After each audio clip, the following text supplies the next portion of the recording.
কথা কি বুঝতে পারছে? আপনারা এদের কাছ থেকে বুঝে নেবেন। এখন আমাদের কোনো কাজ নাই, কোনো কারচুপি নাই, কোনো কিছু নাই আছে।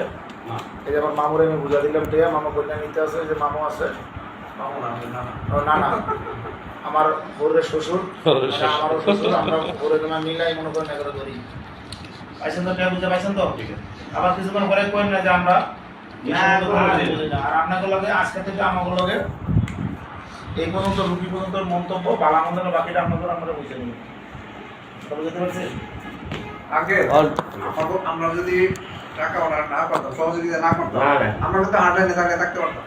কিন্তু শুরু থেকে আমি ওনারা বলছি যে বাবা চিকিৎসা আমার মেয়ের মা বাবা না, কিন্তু কোনো সময় কট্টর তুমি বললে মেয়ের শ্বশুর। আপনি একদিন আইলেন না, ওই যে উনি আইলো, আমি কারণ এই যে পরিষ্কার কথা যেটা এখানে একটা ভুল মানে একটা যেটা হোক ইনকেস একটা ভুল হয়ে গেছে কাজ করতে যায়, এই ভুলের হিসাবে এটা আপনাদের গরিব মানুষ হিসাবে চিকিৎসা সহযোগিতার স্বার্থে আপনাদের এই হসপিটাল থেকে এই সহযোগিতাটা করা হয়েছে।